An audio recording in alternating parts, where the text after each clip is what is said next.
Hello? I'm going to do my checks and I'll be with you in a moment. Hold on, please. We're going to have a great show today. We have a lot to cover, but we got to make sure that everything is working properly.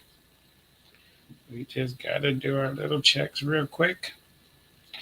And once all the checks are done, which is going to take me just a moment, do our little checks real quick. Excellent. We're there. And let's make sure we're over here too. And then we'll be good to go.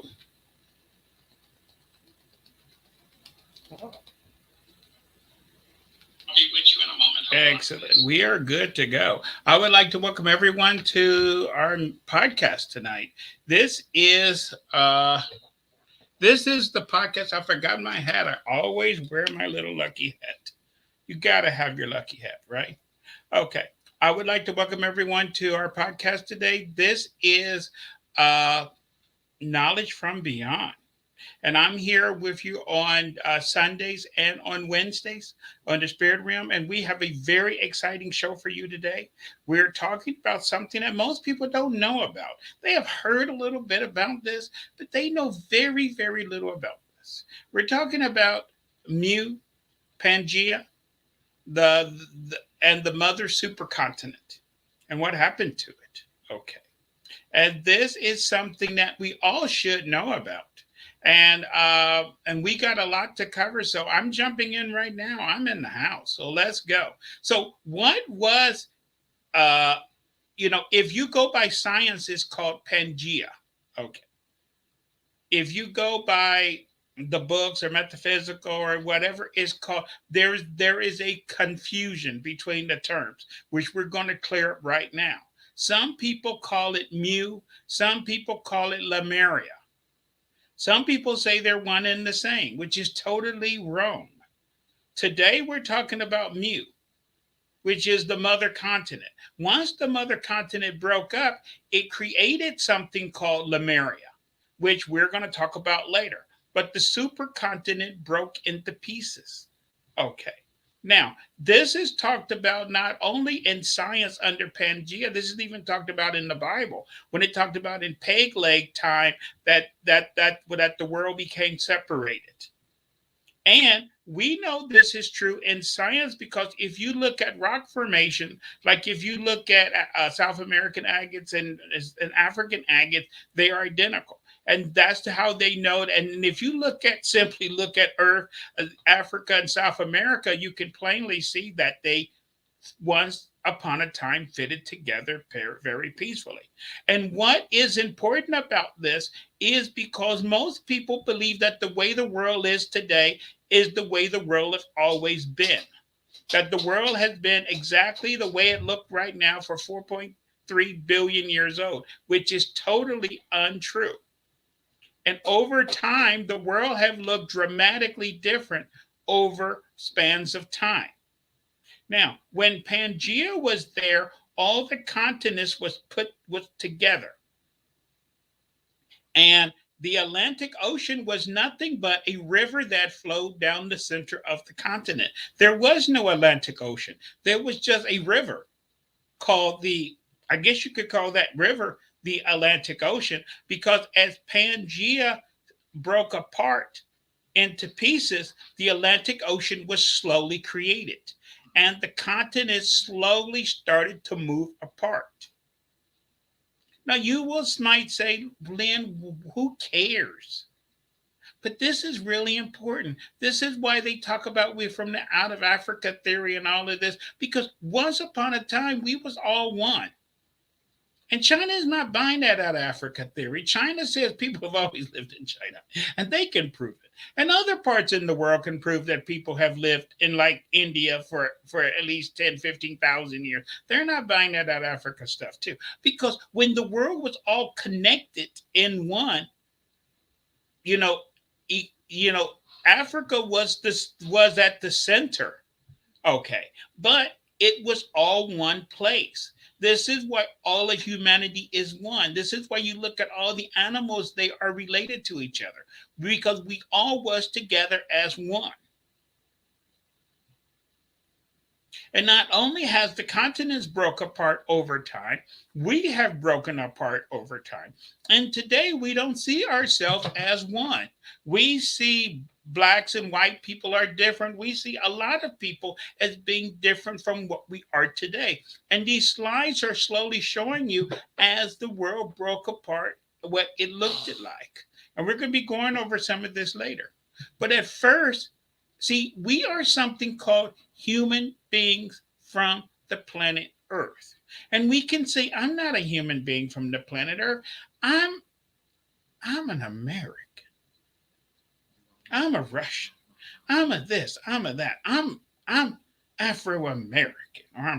We don't even call ourselves Afro American anymore. We're just black now. Okay. And I'm all these other things. But when we leave this blue marble of ours, we're only going to be human beings from the planet Earth. That's all we're going to be. Okay. And this explains a lot of the things about why things got to the point of where they are.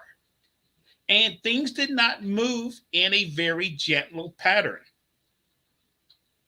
We're going to be explaining some of the pictures in a little bit, but first I want to give you the background information of why this is so important. Because if you believe in science, this separation between the continents and them slowly breaking apart took over millions of years to happen.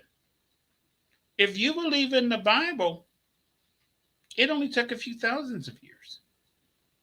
And if you go by the records of some of the native people and what some of the people talk about, it puts in doubt that maybe it took more than a few thousand years, but the world did not move to where it is now over hundreds of millions of years.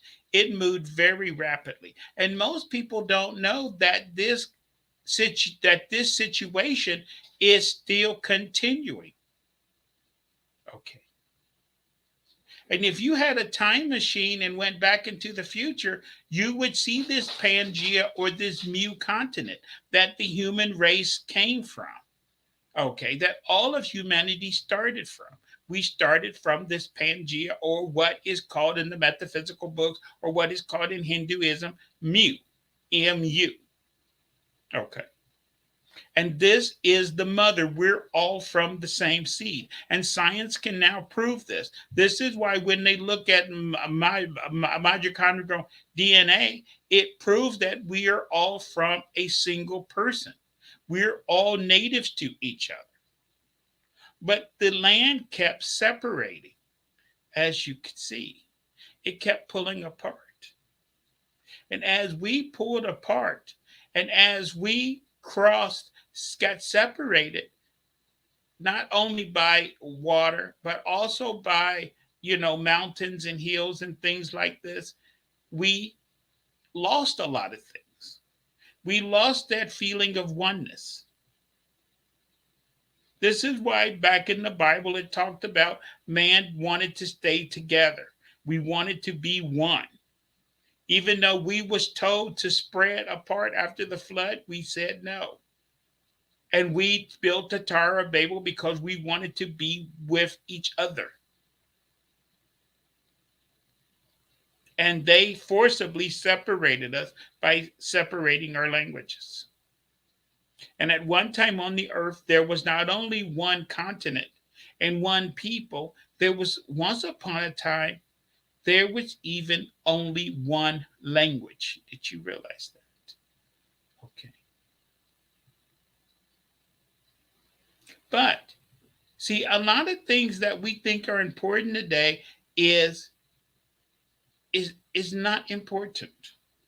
And if you look at a cat from all over the world or look at dogs from over the world, even though they got separated, you can now got all these breeds of dogs because this one was here and this one was there, and you got long hair, short hair, and tall ones are short. But they're all dogs. And when you put dogs together, they all get along. When you put cats together, you don't have the Siamese cats trying to kill the black cats and the black cats conspiring against the white cat. They're all cats. Some are big, some are small, but they're all cats. We have to get out of this separation. And we have to get out of this thing that we are frozen in time. Our lifespan is a movie, which is 70, 80, 90 years long. And this is why when certain things happen in a person's life and they make a mistake or something bad happens, they want to kill themselves because they think it's all over, man. Game's over. No, it's not game's over. You got to think your life is a movie. And the earth we live on is a living organism. And this might be shocking, but the continents are not finished moving around. We are only halfway through the movie. So once upon a time, all the continents was all together and a giant blob of land. There was only one giant landmass, and the Pacific Ocean covered the rest of the planet. And then as now, how do this occur? This is what science don't say. They say the continents move, but they don't talk about how they move. The continents move because every 12,500 years, our sun sheds its outer coat and causes something called, and that explosion from our sun, that blast wave hits the earth and causes the earth magnetic field to drop to zero. This causes the continents to flee. All the pressure in the earth that's been building when the continents was locked because of our magnetic field, when it drops to zero, the continents, the pressure in the earth readjusts and the continents move. And we know a lot about how things were before the last polar shift, which was 12,500 years ago. This is why you keep hearing about this date, 10,500 BC, because that date is important. And it's not that, well, that's only if you believe in science. I believe in religion. I don't really believe. They're all talking the same story. They're just calling it a different name. If you believe in science, the last polar shift we had was called the end of the ice age. If you believe in religion, the Bible, the polar shift we had is called the Great Worldwide Flood. It's the same event. Because science know at the end of the ice age, the ocean level rose by 400 feet all over the world. That's the reason it was a worldwide flood, because a lot of things went underwater. Okay. Because a lot of the earth before 12,500 years ago, a large part of the earth was covered by glacier. And when that blast wave hit the earth, the glacier melted. And where was this glacier located? See, not only does the continents move, but the North Pole also moves. If you had a time machine and went back 12,500 years ago, the North Pole was not north of Siberia. If you had a time machine and went back 12,500 years ago, the North Pole was located in Hudson Bay, Canada. And all of North America had a sheet of ice over it that was 1.5 miles thick. And if you're from up north, they talk a lot about that, especially if you're from Ohio, because I'm from the the Great Miami Valley in Ohio. Which, see, Ohio is flat. Kentucky is giant hills. The reason they talk about while Ohio is flat because that was the line of where the glacier ended at the Ohio River. Above the Ohio River, all the way going north was all a giant block of ice.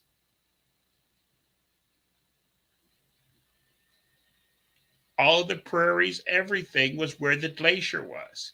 And when the glacier melted, it all of the ice, what they call in science, receded. It melted.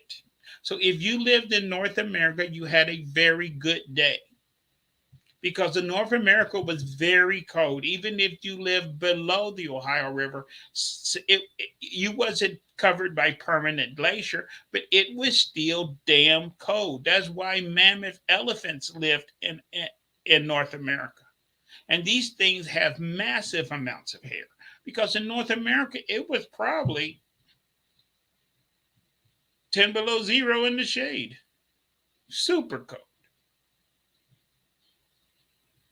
So when the ice receded, all the land opened up and people could live there. That's called having a good day. Now, when the North Pole moved from Hudson Bay, Canada to off the coast of Siberia, we know that underneath Siberia, the ice cube, which is called Siberia, that covered most of Russia, there is a rainforest which is covered underneath that ice. And there's all kind of mammoths and all kind of animals they have found frozen in the ice. When the North Pole moved from Hudson Bay, Canada to Siberia, the temperature dropped so rapidly over there. The elephants and things didn't even have time to fall over and died. They was flash frozen in the standing position. They have found elephants frozen with food in their mouths. They have found palm trees. There's lots of palm trees and all kind of forest trees which is buried in the ice in Siberia. The trees didn't even have time to fall over. They just got flash frozen everything. I guess if you lived in that rainforest over there, that is what you call having a bad day. Okay.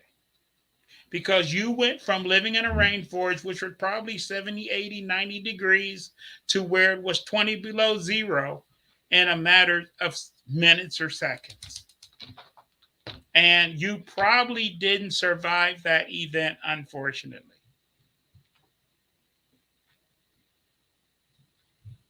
Okay. And science know a lot about how the world looked at like before the last polar shift. But Lynn, why should we give a? Because this is what the Earth looks like now. If you look at this map right here, if you look at the map, well, I can't point to it, that is on your screen, the present day Earth, we are only halfway through the movie. You think the Earth is going to stay that way forever. You're wrong. See, the Pacific Ocean used to cover all the Earth except for one giant piece of land, which was called MU-Pangea. And the Atlantic Ocean was nothing but a river that went down the middle of the continent.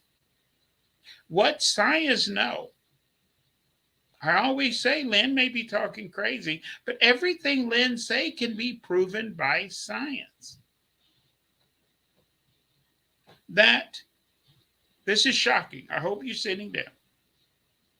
The Atlantic Ocean, okay, is expanding.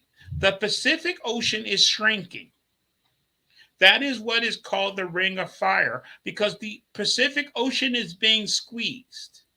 Because one day in the distant future, maybe thousands or millions of years from now, depending on who you go by, the Pacific Ocean is not going to exist.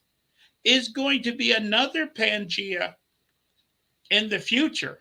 And the Pacific Ocean is going to be just a river that runs down the center of the continent. All the continents on the earth oscillates like this over a period of time. When Pangea was like this, we're now here in the middle of the movie. One day they will come back over here to the other side. This is why that ring of fire is the pressure which is on the Pacific Ocean. But our magnetic field has that area locked. There is a slippage now and then, which is called an earthquake, but the pressure on the Pacific Ocean is at billions and billions of pounds of pressure. It's squeezing. What will happen the next polar shift? When the Earth magnetic field drops to zero, that pressure will be released. And the Pacific Ocean will probably shrink by hundreds of miles.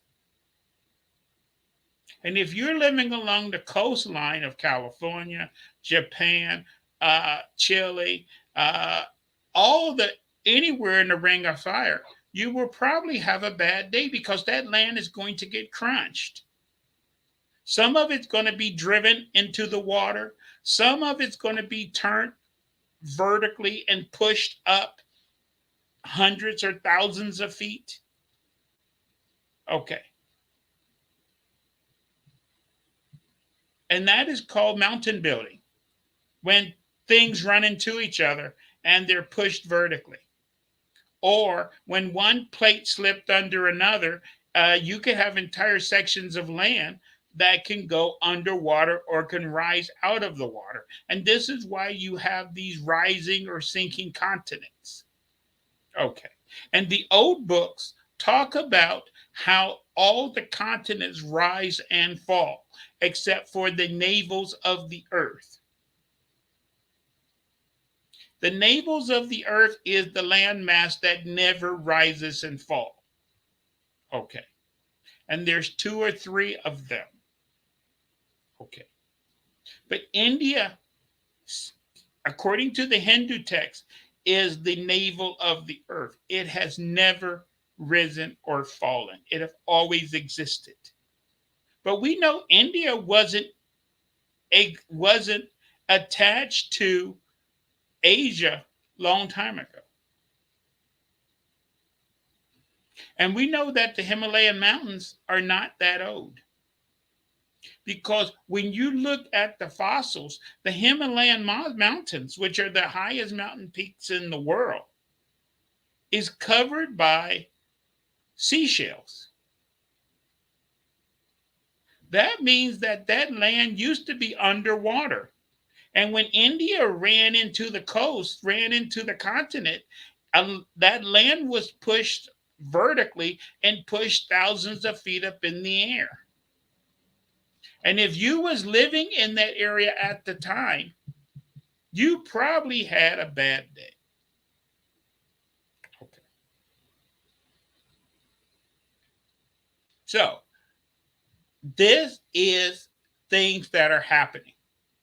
And this is going to be a very radical thing because in the polar shift, when all the continents move, the Atlantic Ocean is widening, the Pacific Ocean is shrinking. So on the Pacific side, you're going to get something called the Big Crunch. Okay, that's why you got all the mountain ranges and the volcanoes over there. On the Atlantic side, you're going to get what is called the Big Slide. Either way, you're looking at tsunamis that's going to be several hundred feet tall. Okay, on either or both sides. Because the lands are going to move.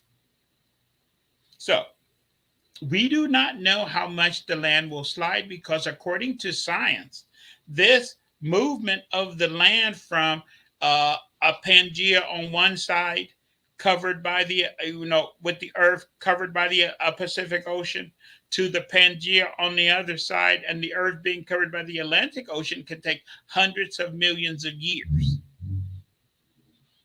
According to text, it is a lot faster than that. Now, this is the Atlantic Ocean right now and how it is being pulled open. Okay. So let's talk about some things that science have discovered about how things was if you went back 12,500 years ago. Because if you want to know the future, you can look at the past. And if you want to know the past, you can look at the past is the future and the future is the past. They're interchangeable. So if you know what changed last time, you can extrapolate on what changed going to change this time. We know that that the Gulf of Mexico did not exist before 12,500 years ago. There was two small lakes. You could walk from Florida to Mayada in Mexico. You could walk from Florida to Colombia. Those islands of the Upper and Lower Antilles was all connected, and you had two lakes there. And the natives of those islands talk about how the land fell into the ocean. And if you look at the Indians in Mexico, the Indians in Florida and the Indians in Colombia, they are very similar. Same dress styles, they have a lot of things in common. And they talk about how they used to walk across. They're not talking millions of years ago. They're talking thousands. They're talking, according to them, they're talking a few thousand years ago, in the days of their ancestors that you're talking about. We know that England used to be, the island of England used to be connected to Europe. There wasn't, England was not an island, it was all connected to the mainland. And they have found hundreds of little villages and towns and settlements in that gap between France, Belgium, and England. Okay. The Greeks and several other people talks about how you could walk from Europe to Africa. This is how the Pacific Ocean is being squeezed.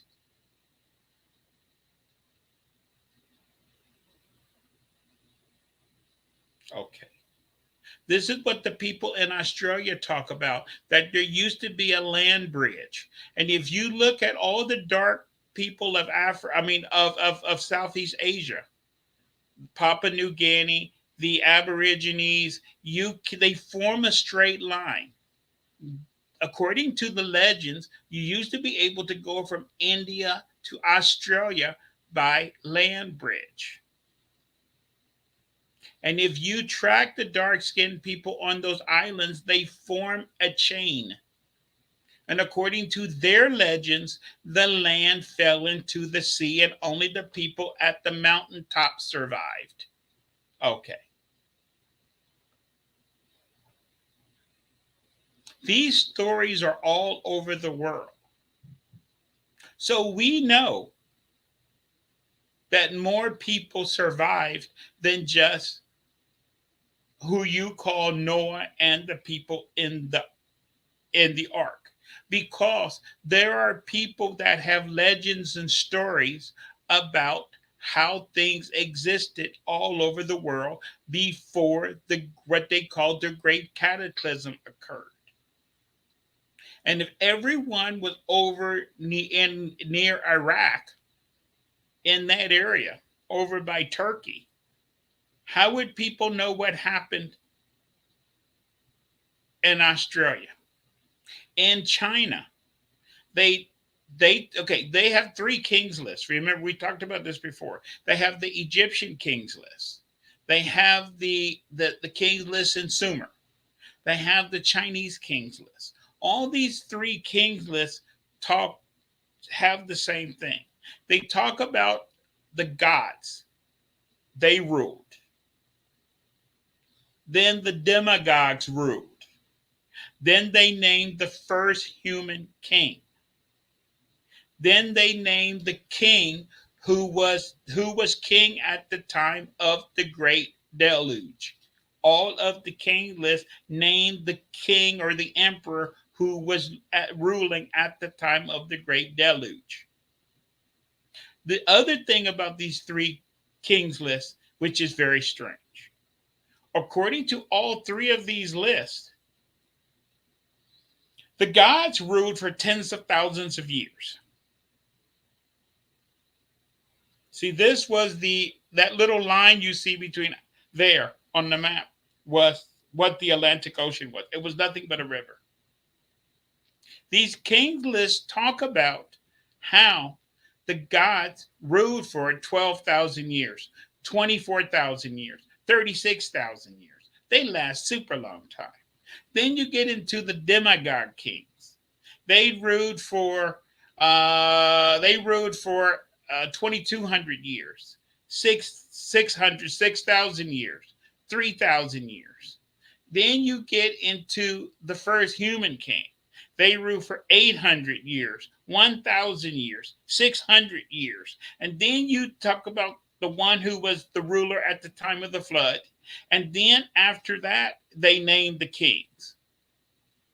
90 years, 80 years, 40 years, 60 years. Things have changed.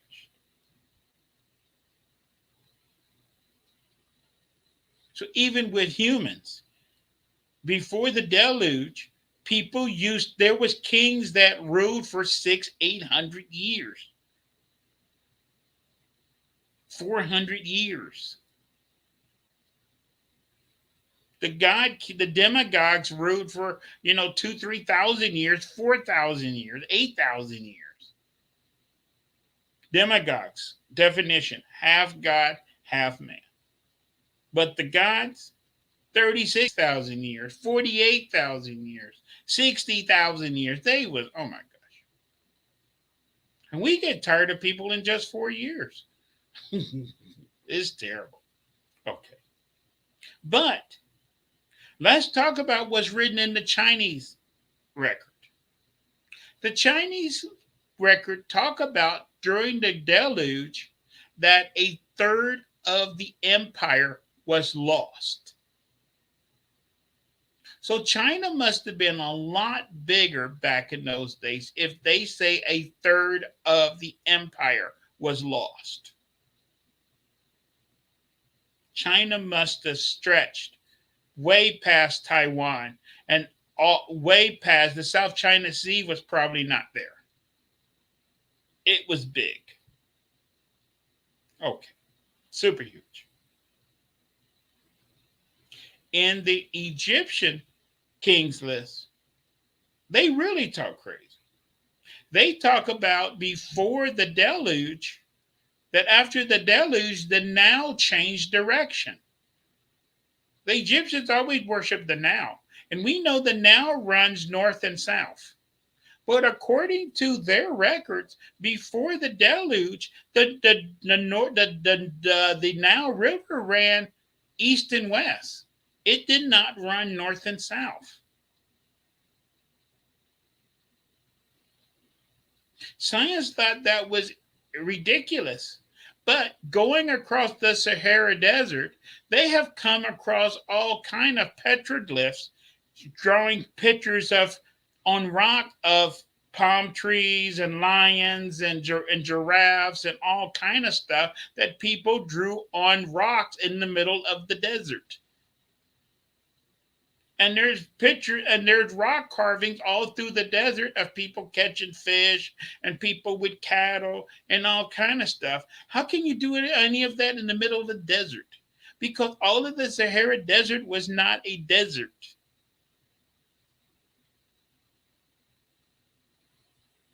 Because the Nile flowed across northern Africa from east to west. But after the deluge, it changed direction and now flows north to south and turned all that land into a desert. And you may find this really crazy. According to the Egyptians and the Greeks and several other people, the Mediterranean Sea didn't exist. The Greeks talk about how the shoulders of Hercules blocked the ocean, and you could walk across, and you could see the ocean on one side and the Great Valley on the other side. What Great Valley? The Mediterranean Valley.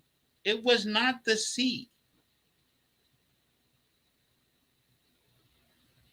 And today, they talk about the shoulders of Hercules with an S.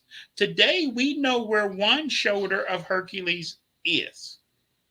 The Rock of Gibraltar is one of the shoulders of Hercules, but there's only one shoulder, there's not two.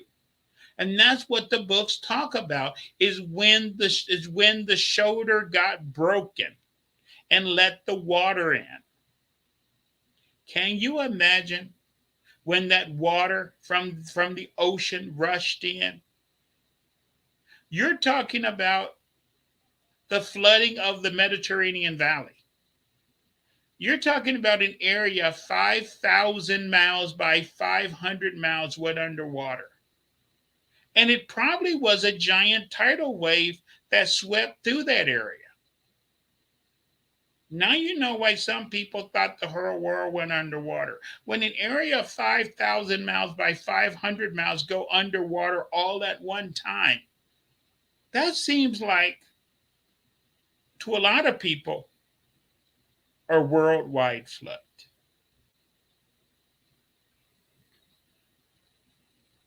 And how many people died?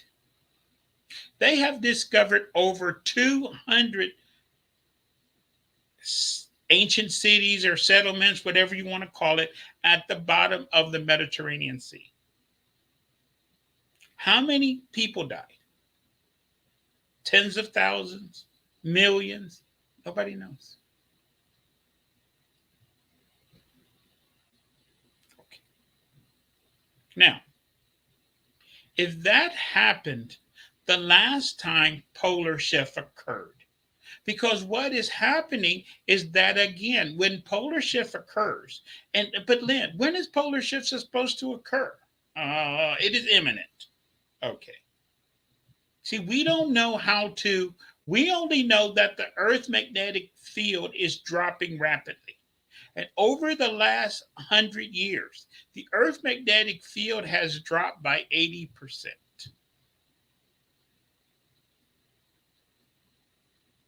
Do that mean we have another 100 years? Do that mean we have 10 more years? Do that mean it could happen tomorrow? We don't have the slightest idea.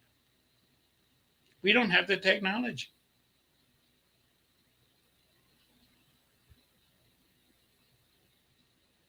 Okay. But when it happens, but this is talked about in the Bible, that in the end there will be a worldwide earthquake. That is polar shift. A worldwide earthquake. Okay.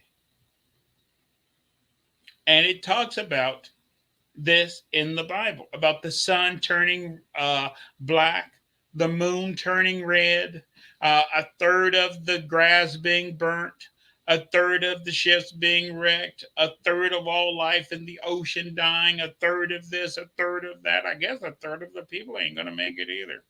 Okay. Because when that blast wave hit the earth, if you're facing it's just going to be a passing wave of heat that's going to go past us. If you're facing towards the sun when that heat wave hit, you're talking hundreds, maybe thousands of degrees. And we know where the blast wave hit last time. Because if you spin the atlas around, the whole world is green and blue except for one big dark spot in northern Africa. And in Egypt, in northern Africa, a lot of those ancient tombs, the stairs are melted. And to melt limestone, you're talking temperatures of at least 1,000 degrees. And when you go into those ancient tombs, the upper stairs are melted, but the lower stairs are perfectly intact. And it would just be one thing if that was just on one tomb. But we have discovered several tombs where the upper stairs are melted.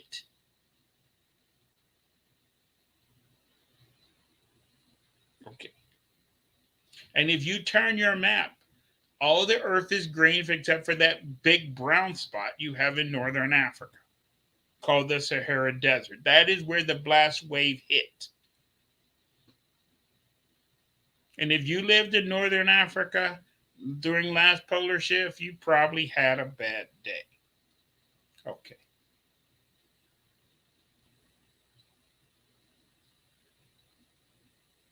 So, but this movie is not finished. The world is still turning.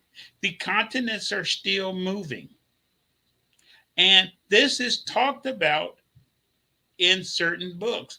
They talk about that after the polar shift is that, for one, see, I'm only going to tell you some things. I can't say if this is true or not true because I don't have a time machine. They won't let me borrow their time machine. If they let me borrow their time machine, I could go 500 years in the future, 300 years in the future, and go and take a look, and I could come back and I could tell you what I see. But they won't give me a ticket. They're very selfish.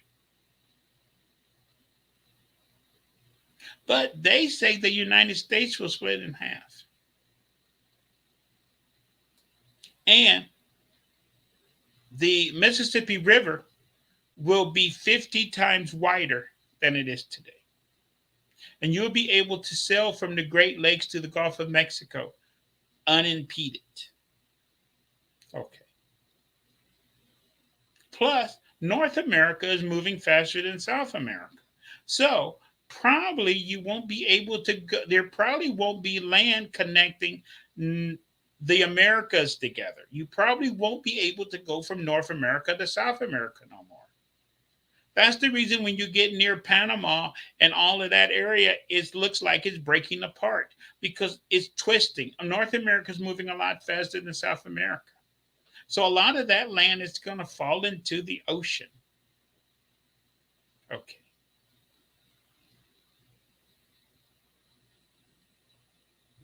They say Africa is splitting apart. Scientists knows this. They're saying that East Africa and West Africa is moving apart from each other. And the Nile, which is just a small river that goes across the length of the continent, going to be probably like the Mississippi River. It's going to be a giant gap between the East and West Africa, where you're going to have this big giant piece of water between the two. Okay.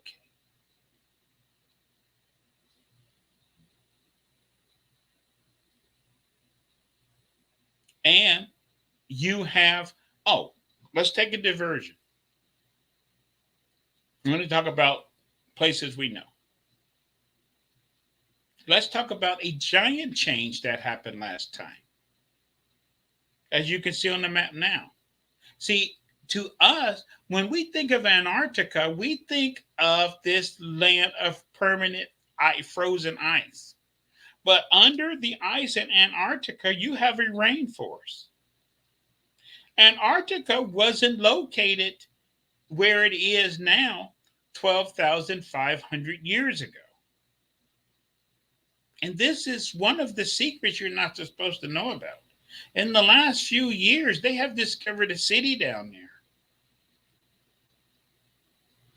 You don't know about this. Okay. This city that they discovered in Antarctica is from the past, but of the future. Okay. Because even though this city was frozen 12,500 years ago, the technology in that city is thousands of years ahead of what we have today. This is why several years ago, when Barack was getting ready to leave office, all heads of states from all over the world was making their little pilgrimage to Antarctica. Our president went, the Pope went, the Putin went, everybody went to Antarctica for different reasons. Okay, they all found an excuse to go. They all wanted to tour that city they discovered down there. Okay. What you mean you didn't get a ticket to go? I guess you wasn't on the list. Okay. But that city of the past, which is from the future, how can something be 12,000 years old and have technology which is thousands of years ahead of us? I thought people in the past was very primitive. That's the other lie they told you. Before the earth was destroyed 12,500 years ago, they had technology way beyond what we have today.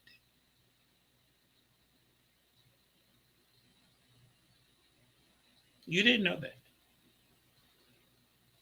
And in that city that they found frozen, they found frozen bodies in that city.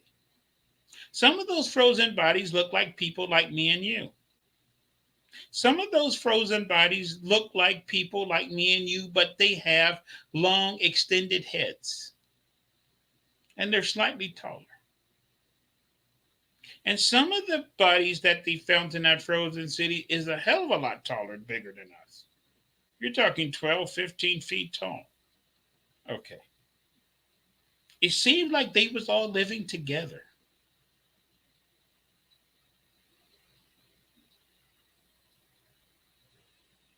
Okay. So,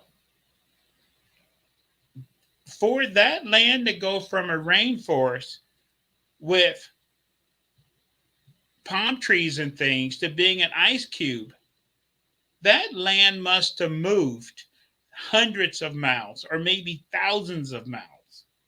What a slide. And they didn't stand a chance. I guess it was just like what happened in there. What happened in Antarctica is the same thing that happened to the people in Siberia. They was living in the rainforest one day. They was frozen popsicles several minutes later. But nobody's sure what the world will look like. But we do have Edward Casey that talked about the sleeping prophet, that talked about where the North Pole is going to move next time. He said that in the next polar shift, the North Pole is going to move from Russia to right above Scandinavia. And the ice will be so thick in Northern Europe, they will try to use nuclear weapons to break the ice. And the surviving population of Northern Europe will move. We got a lot of people that's going to get upset about this. The surviving population of Europe will move to Northern Africa because most of Europe will be uninhabitable. Okay. That's very scary. Now, when will this happen?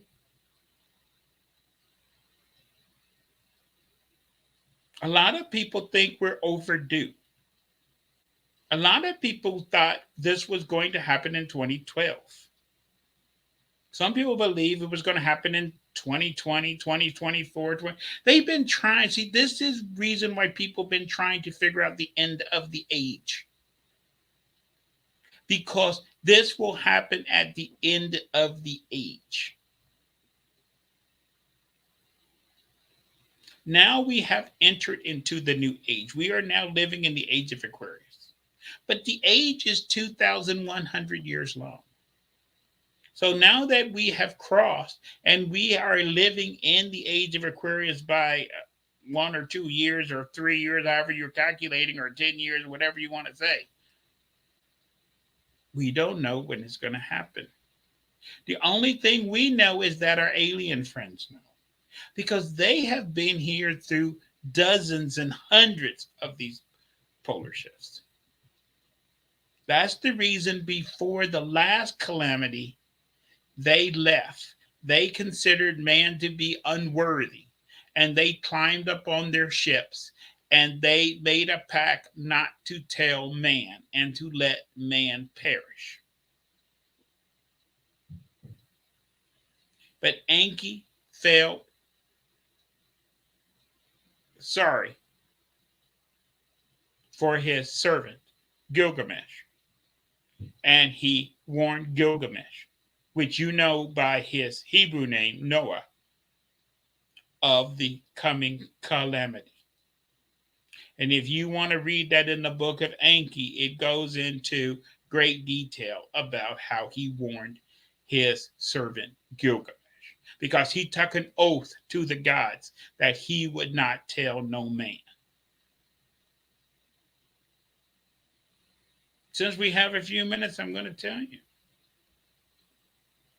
He landed his ship outside Gilgamesh's house.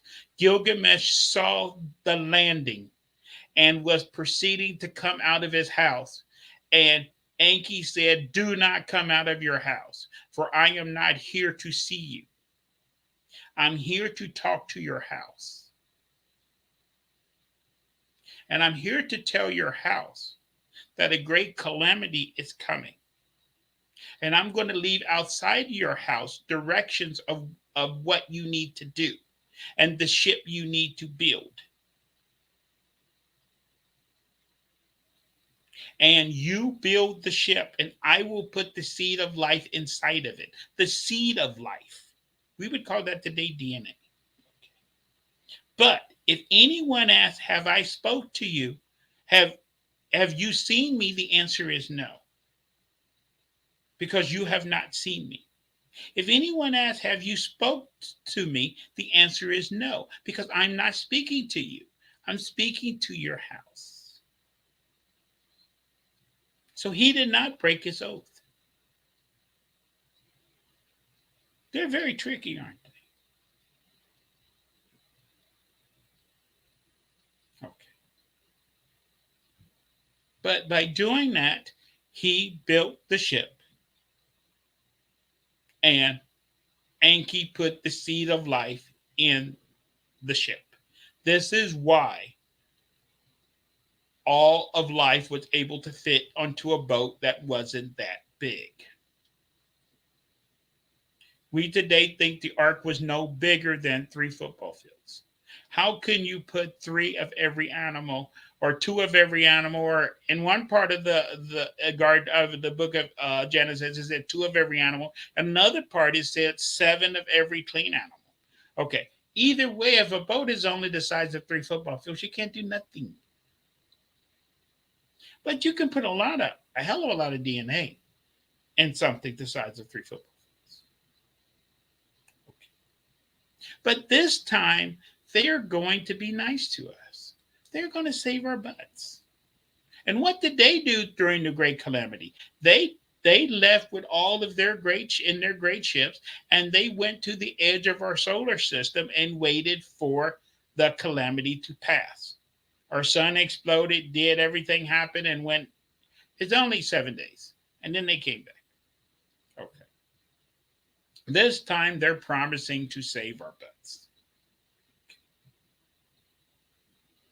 So they have the list. The Bible says there's a lot of lists, but there's only one true list, which is Lamb's Book of Life. So you can say, oh, I'm a member of this organization, I'm a Freemason, I'm this and that, I'm a Rosicrucian, I'm this and that, I'm a Mormon, I'm JW, I'm on the list. Okay, there's a lot of lists out there. It's in the Bible. There's only one true list. Okay. But those on the list will be taken up and protected. Today we call that being taken up, probably in a UFO or something.